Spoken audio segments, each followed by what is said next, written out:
โอ้ยหมู่พวกมาหาแล้วกินไหมหมู่พวกกินก็อุตส่าห์มาหามาเล่นน้ำฮอดมองฮอดบอน อย่างน้ำขี้สูด สบายดีเด้อพี่น้องป่องปลาย น้ำขี้สูดขี้ทูดอัน มั นี้ นคือสู้นิ้วกลางแล้วนี่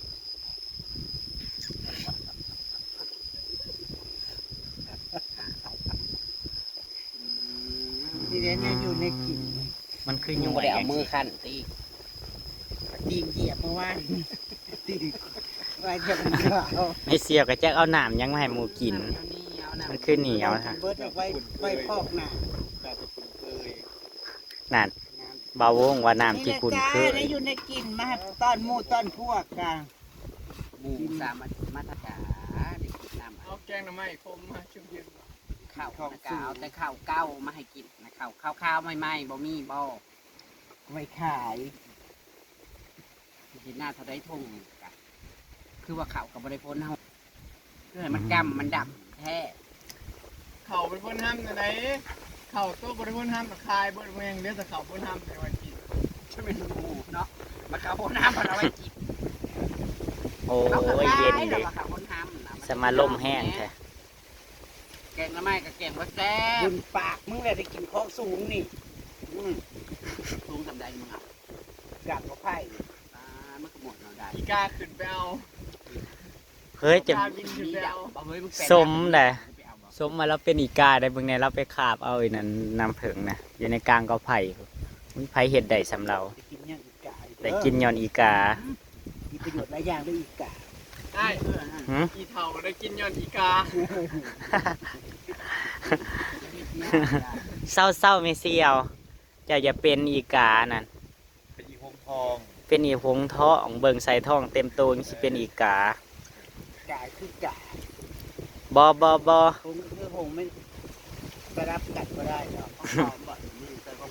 อย่าไปชุนมันสิรอบ อันเด้ ไปย่อม ใส่ของปลอม ผ่านผ้าแล้วไปย่อมเดี๋ยวนี้นะ หยาบอ่อยแล้วก็ย่อมไปย่อมเป็นตะวันบอก กิน ถ้าบ่ได้ย่อมเปลี่ยนเอาท่านย่อม คนมีเงินมีค่ำเขากินอย่างสิแหละ ได้เนาะมึง คนมีเงินมีค่ำเขากินอย่างสิ เดี๋ยวเด้อแล้วใส่มันคันคอเดี๋ยวหัว ใส่กระเทียมหนึ่ง คุดขึ้นมาแล้วที่ฟังไว้ให้หนึ่งนะ ใส่เข้าไปกับงามเนาะทำกับงาม ลืมหมอง เฮ้ย มึงเหมือนใจบ่คือเฮ้ย เจ้าเบิ่งในหูดังแล้วนั่นเจ้าว่าเราไปเห็ดหยังในหูดังเราน่ะ เลือดแตกซ่ามือนั่นนะ ดอกมาไอ้ดอก มือกินนั่น แม่ดังหมดคุณภาพ จักเพิ่นไปเห็ดอีหยังมาเลือดละวาสันมือนั่นนะ โคตรมันดันเปื่อยแล้ว บ่แม่นซิลิโคนทะลุบ่จัก มันป้าหนูใจไปยักอยู่ติดกันกับว่าเขาตื่นอันผู้ชายกับเขาสิเอาปีกไข่กระตื่นนำญาตินำญาติโอ้ว่า เพราะที่โน่นน่ะ แล้วมึงให้แล้วนี่มาล้างบ้านเขามาแล้วกระตื่นแล้วลีไหล ตื่นอะไรอ่ะหรอ ดี แม่น่ะคือมั่งนะลูกนักตุนกา แล้วมันไปน้ำกระเทยตลอด เขา ใช่ใกล้ อย่าว่าดิ เขาก็เมื่อกับห้างแล้วเมื่อ ไม่ใช่แฮมเบิร์ด คมไม่เต็งเตก เลี้ยวไปหมดแล้ว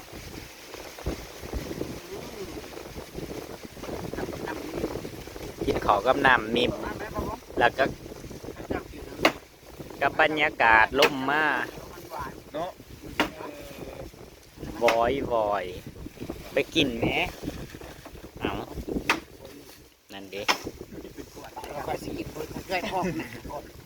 โอ้ย ฮะ เจ้าต้องพ่อกันยังพ่อได้กับพ่อคือเก่า พ่ แล้ อ ว งามขึ้นเบา เออ คือสีน้ำผึ้ง โอ้ยนี่นะกับน้ำผึ้งเน่าก็แห้ง สิ้นเรื่องวันนี้นะ ปลา แล้วพวกฝรั่งใหญ่ๆยาวๆเป็นมาเป็นฝรั่งมาพี่หรอแล้วคันเทิร์นถ้าคันเป็นแบบเป็นกอลลี่นะ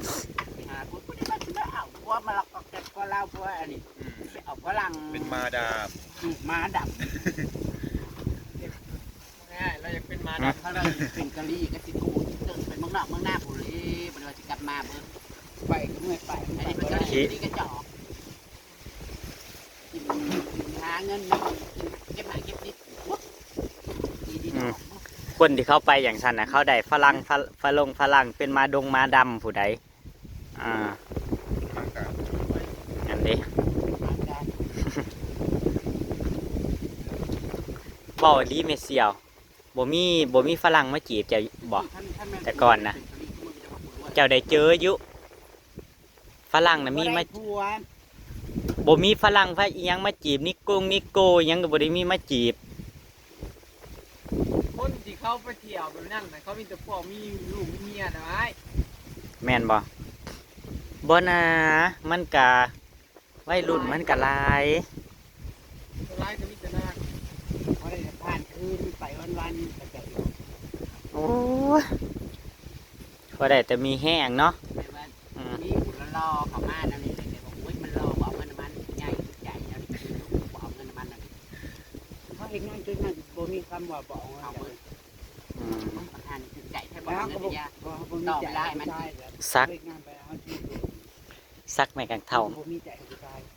อืม กูมือดีๆโอย ทุกอย่างคือเงิน กูมือนี่โอ นับ ย ตั้ง หา แต่เวลาเฮ้ยนับตั้งแต่เวลาเข้าไปกับแขกกับลูกค้าเป็นเงินเบิด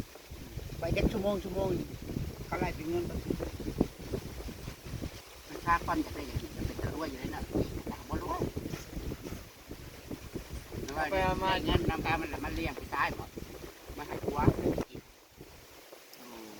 ไก่หีหรือมาเลี้ยงผัว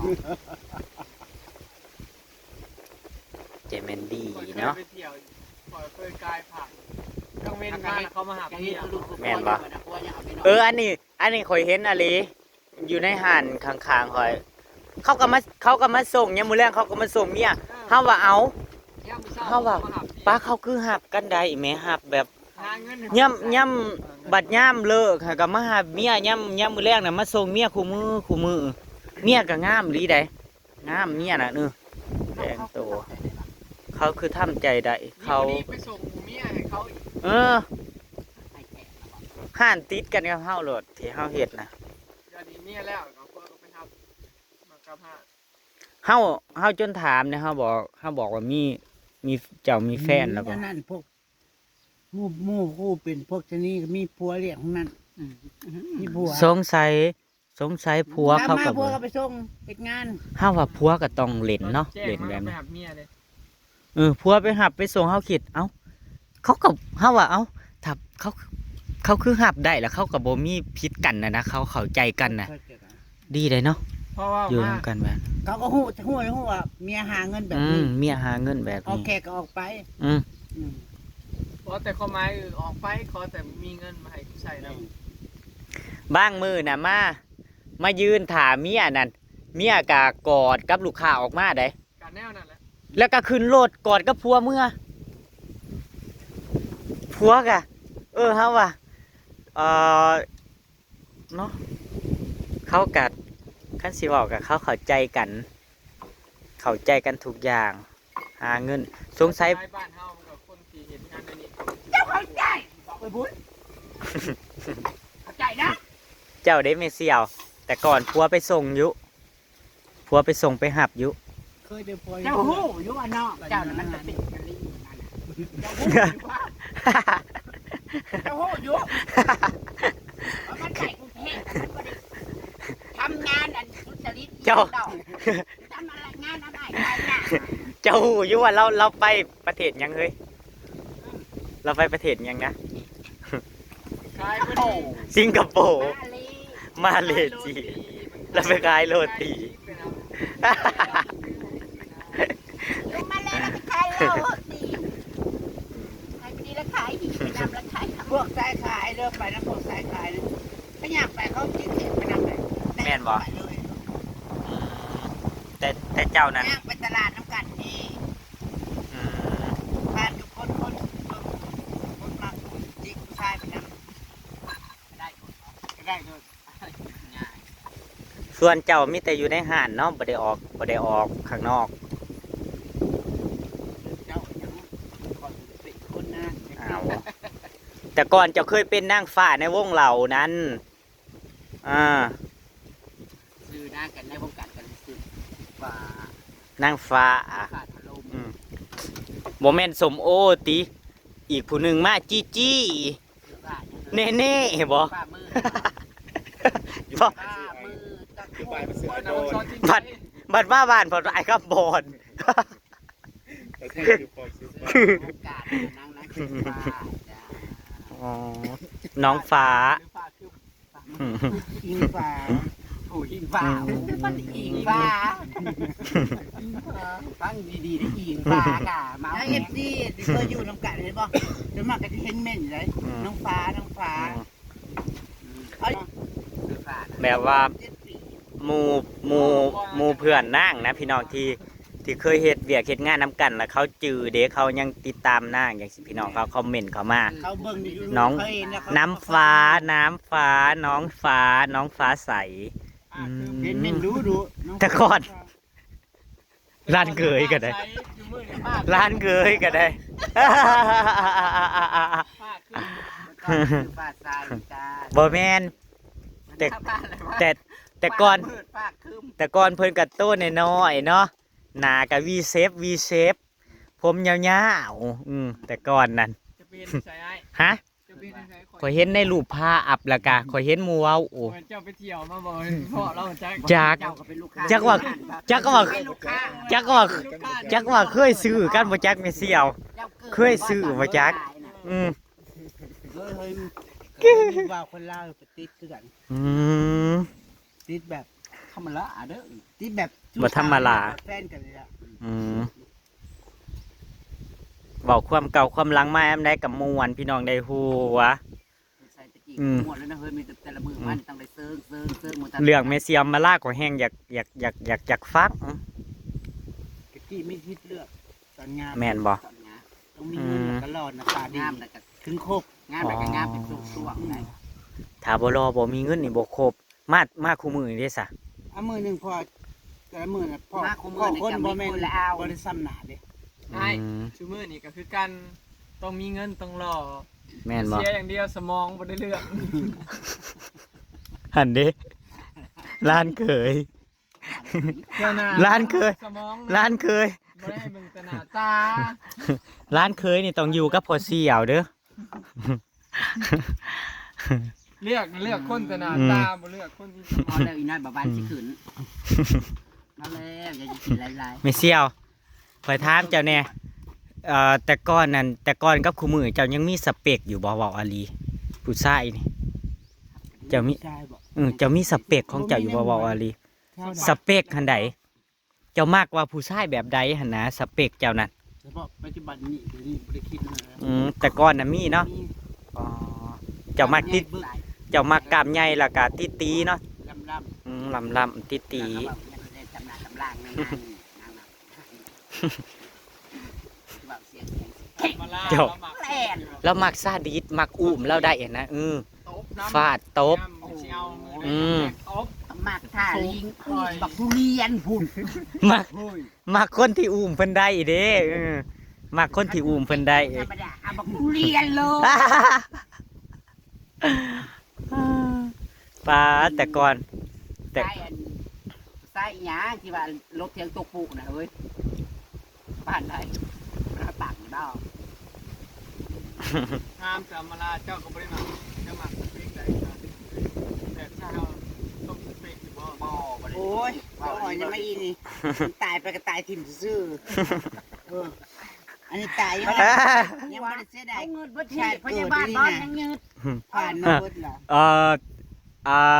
เสียวอนยังเห็นยามใดก็บอกว่าข่อยอยากคัวซุมเจ้าเด้เฮาก็เลยว่าเอ้าเจ้าอยากคัวยังอายจากเฮามีแต่อยากคัว เป็ เพิ่ น น อย่าง เนาะ ว่าแต่ว่าเนาะไปกันไปใช้มันสิได้เคยว่าโซนคนวายนะมันสอนร้อนกายไปเข้าไปทำเข้าไปไอ้บอลกินจะม่วน อยู่ แท้ ดีก็มันมาได้ปัวเนาะแต่เฮาก็ยังบ่ได้รู้จัก อยู่มามื้อนึงบ่ได้ผัวเพิ่น ยังงง บ่ได้ปัว เฮาแล้วก็ งามมาเรื่อยงามได้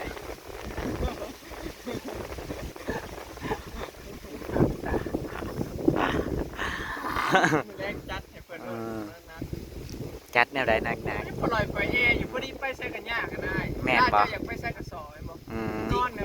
เมื่อยนะเฮ็ดเวียกบ่เต็มที่เชื่อมันตายอยู่นั่น มีแต่เมื่อยเนาะมีแต่เมื่อยตกมาปีนี้มีแต่เมื่อยอืม เอาไปปะเอาจะตาย ไม่เสียว เป็นมาตัวใหญ่เมียเด้อตัดอยู่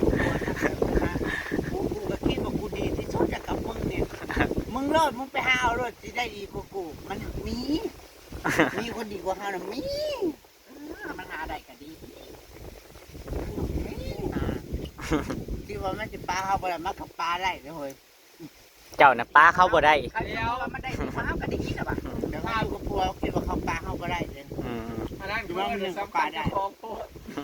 อันน่ะเจ้าสำคัญเจ้าของเจ้าคิดว่าเขาไปจากเจ้าบ่ได้อันที่จริงเขามีทางเลือกเยอะแยะ เจ้าน่ะมักเขาหลาย อะไรก็ตายลง อะไรก็ไปลง เจ้าเคยมีผู้ชายที่เจ้ามักแห้งบ่มีเสียว เขามักกันเขาบ่ได้ว่าแต่ความดีอย่างเดียว ที่เจ้าคิดว่าเจ้าไปจากเขาบ่ได้มีบ่ผัวเก่าเจ้า ที่ว่าอยู่ไทยเลยจังซี่ ที่นี่ฉันเราไทยจ้ะ กลัวอยู่ไทย ฉันไม่ได้เคยว่าเราเสือ